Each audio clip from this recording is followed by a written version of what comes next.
और मैं तो काफियों से बहुत छोटा हूँ। मैं आपसे गुजारिश करूंगा, विनती करूंगा, दरख्वास्त करूंगा, निवेदन करूंगा कि जब ये चुनाव हो तो हम लोग को एक ताकत बन के उभरना है। हमें जात पात में नहीं बंटना है। और जात पात क्या होती है साहब? आप विदेश जाइए तो आप हिंदुस्तानी हैं, कोई नहीं जान रहा है आप कौन जात से। और जब आप दक्षिण भारत में जाइए तो हम यूपी वाले हैं, हम बिहार वाले हैं कहने के लिए। कोई नहीं पूछ रहा है कौन जात का। और जात का कोई काम नहीं है, सिर्फ चुनाव लड़ने के लिए, बेवकूफ बनाने के लिए, पुरानी पुरानी चीजें गिनाने के लिए, ताकि हम लोग भ्रमित हो जाएं। सिर्फ जात का यही इस्तेमाल रह गया है। मैं पूछना चाहता हूं, जो रोडें बनती हैं उनकी जात क्या है? बिजली के खंभों की जात क्या है? अस्पताल में जाते हैं, जो डॉक्टर हमारी नब्ज देखता, दवाई देता, हम जात में पूछते हैं। इसीलिए विकास और बदलाव में जात का कोई खेल नहीं है। ये लोग एक जात दो जात बता के आप लोगों को जो है गुमराह करेंगे। आप लोगों को लोगों से परहेज करना है, क्योंकि हम दिल लगी कर बैठे थे। इसमें हमारी गलती नहीं है। कोई आता है अगर अपनापन दिखाता है और दो प्यारी बातें करता है तो हम सब हिंदुस्तानी बह जाते हैं।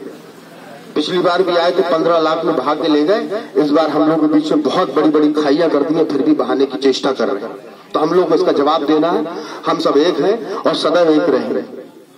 और मैं समझता हूं कुंवर साहब से बेहतर नुमाइंदगी आप लोगों को कोई कर नहीं सकता, क्योंकि देश में प्रजातंत्र है, लोकतंत्र है, और उसका सबसे बड़ा घर है, मंदिर है हमारा सांसद भवन।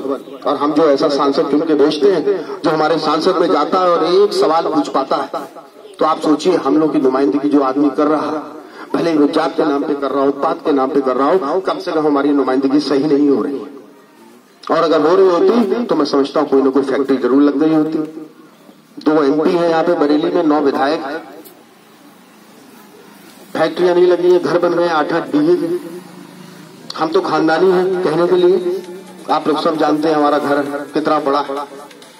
वो जितना भी बड़ा है उससे कभी आगे नहीं बढ़ा, पर ये लोग जहां से खड़े थे वहां से बहुत आगे बढ़ गए। तो हमें इन चीजों को समझना है। और जब हम लोग को निर्वाचन करना है 23 तारीख को, तो आंख बंद करके इस बात का मनन करना है, विचार करना है, सोचना है कि हम किस तरीके के प्रत्याशी को वोट डाल रहे हैं और क्या आंवला को जरूरत है। अगर आंवला को द्वारकेश फैक्ट्री लगवाने के लिए सरकार की जरूरत थी तो हाँ आप वोट डाल दीजिए जहां वो कह रहे हैं। और अगर विकास के लिए आप समझते हैं कि हमें उसकी जरूरत नहीं है, तो फिर ऐसा प्रत्याशी चुनिए जो अपनी नुमाइंदगी सही से कर पाए। कम से कम ऐसा प्रत्याशी चुनिए कि आपको थाने में जाने के लिए और अपनी सही बात रखने के लिए किसी की सिफारिश की जरूरत न पड़े। आप सीधे जाएं, अपनी बात रखें और आपका काम हो। मैं आपको विश्वास दिला देना चाहता हूं, कोई भी राजनीतिक वादा नहीं है, पर जब 23 तारीख के बाद जो भी आप लोग फैसला देंगे, उसके बाद जब मैं आप लोगों के बीच में आके बैठूंगा, अगर मेरे पास वो ताकत रही, बल रही, तो मैं आप लोगों की हर समस्या का वादा करता हूं निस्तारण करने की जल्द से जल्द कोशिश करूंगा। इसी बात से मैं अपनी बात को विराम देता हूं। आशा है मैंने कोई बात जो है इस तरीके से ना कही हो कि किसी को जो है हृदय पे दर्द हुआ हो, और अगर ऐसा कुछ हुआ है, किसी को पीड़ा हुई है, उसके लिए मैं तहे दिल से क्षमा मांगता हूं। और मैं एक बात और कह देता हूं फिर से, गरीबी हटाने की बातें तो सिर्फ बातें हैं, जो खुद दौलत के भूखे हैं वो गरीबी क्या हटाएंगे। और सरकार के लिए ये कह देता हूं, सोच समझ कर अकल की बातें जब हम करते हैं तो सबक सिखाने पे हो जाती हैं आमादा सरकारें। इन चीजों को हमें समझना। बहुत बहुत धन्यवाद। राहुल गांधी जिंदाबाद, सोनिया गांधी जिंदाबाद, कुमार सर्वराज सिंह जिंदाबाद। ऐसे काम नहीं चले चाचा, ऐसे नहीं हो पाएगा। ये तो काम कर दोगे दूसरे का, थोड़ा जोर लगाओ यार।